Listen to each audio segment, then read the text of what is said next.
The Taipei Grand Trail. At night. Stage 2. In order to reach the beginning of Stage 2, we must first retrace our steps back up Arzaping and on to Niantianping. But Arzaping is known for its biodiversity, so that is fine by us. The night begins with all manner of creatures, from frogs to snakes crossing our path. Here a red-banded snake goes about its nocturnal business. A large sphinx moth has been dislodged from its resting spot by the gathering winds. Typhoon Chanthu is closing in on Taiwan, so the winds are really picking up. We moved the hike a day earlier to avoid being caught out. Despite the wind, fascinating creatures abound. The 92-kilometer Taipei Grand Trail is divided into 7 sections, incorporating a vast network of pre-existing walkways, all around the natural areas that surround the Taipei Basin. Tonight we do Stage 2. Starting from Arzaping, we officially begin the second stage at the base of Datun Shan on Niantianping. Here we ascend Datun West Peak, then take an alternate route to Datun Shan Main Peak. Then finish the hike via a hasty retreat back down and on to Xiaoyokang. Here at Arzaping Ponds, you can see the winds are truly strong. Again? Though that doesn't stop the frogs coming out, nor does it discourage a large red-banded snake from coming out to snap one of these frogs. And here's a huge huntsman spider, looking for someone's pants to crawl up. It's climbing up your leg. Long pants are a good defense, but shorts are not. Oh, the spider dashes right up into the shorts. The hapless fool drops his pants in a feeble attempt to get it out. Standing there in his underpants, he feels it scurry up his back to his neck. Luckily, the spider jumps off his shoulder, back onto the ground. It climbed up my shorts, up the inside of my shirt. Not the kind of thing you want climbing up your pants. We continue on toward Niantianping. Flapping about wildly in the wind, beautiful Chinese moon moth. Living only a mere 10 to 12 days, these winds may shorten its life even more. Hopefully this magnificent creature has found a mate already. Walking away from the moon moth, we almost stepped on this little snake. Look how tiny it is. A baby red-banded snake. See how much prettier it is than the adults we met earlier. Juvenile snakes often are much more vibrant than adults. This little one is no exception. Away it goes.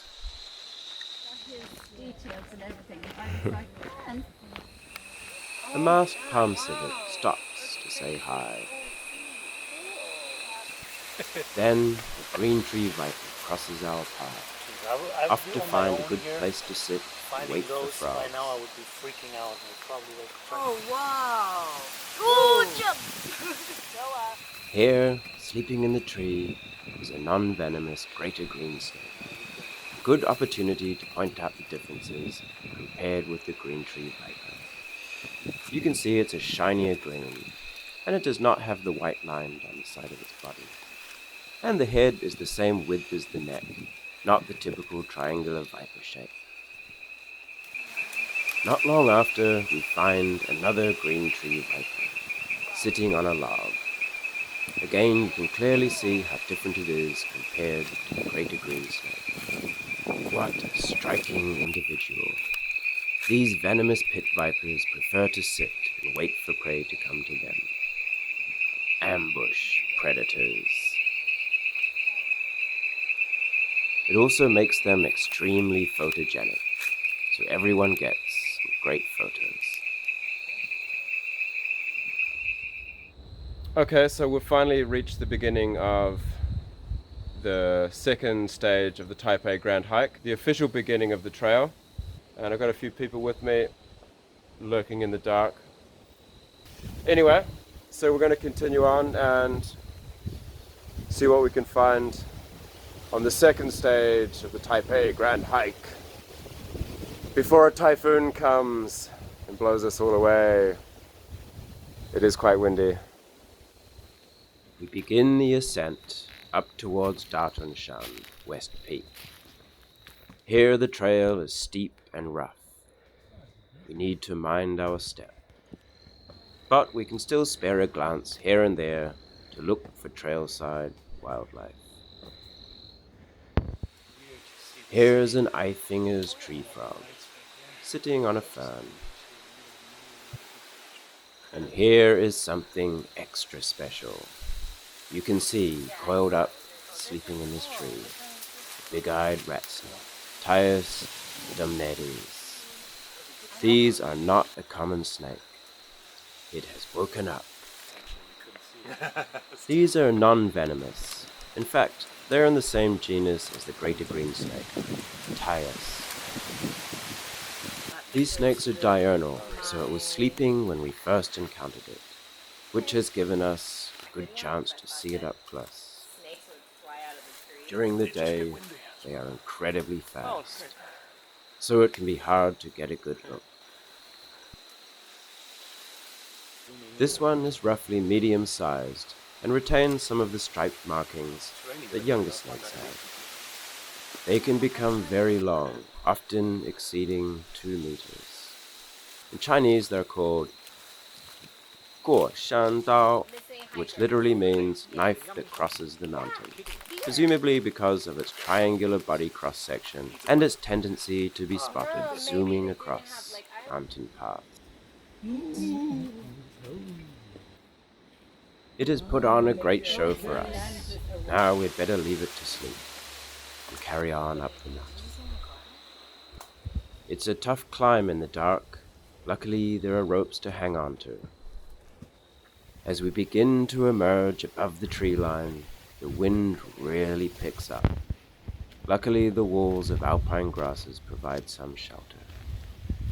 Also seeking shelter among the tall grasses, a stunning cobalt blue-tailed Shanghai elegant skink.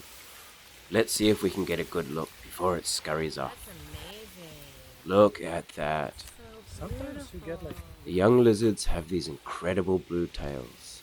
When in danger, they can wiggle their tails about like this to distract the attention of a would-be predator who may otherwise strike at the vulnerable body or head. At least the tail can grow back. Truly stunning creatures. Finally, the Taipei city views as we approach the summit, but the mist is closing in fast. So we've just reached the summit of Datun. And here's the marker for the second stage of the Taipei Grand Hike. It is very windy, as you can probably hear, but we did it. All right. Even at the summit, strange creatures lurk. It still pays to mind where you put your things. You don't want one of these crawling out onto your neck or down your pants. The descent from Datun West Peak is even more treacherous than the hike up. Steep and rocky. We decide to make a slight detour via a small forested valley. Most animals prefer the shelter of the forest. Here you can see a small colony of paper wasps hanging from a tree. Sleeping here on this trailside plant, a little baby yellow-mouthed Japaloa. Like a lot of animals we've seen tonight, they are diurnal, so we're finding them sleeping. This gives us a good chance to have a closer look, without them running off.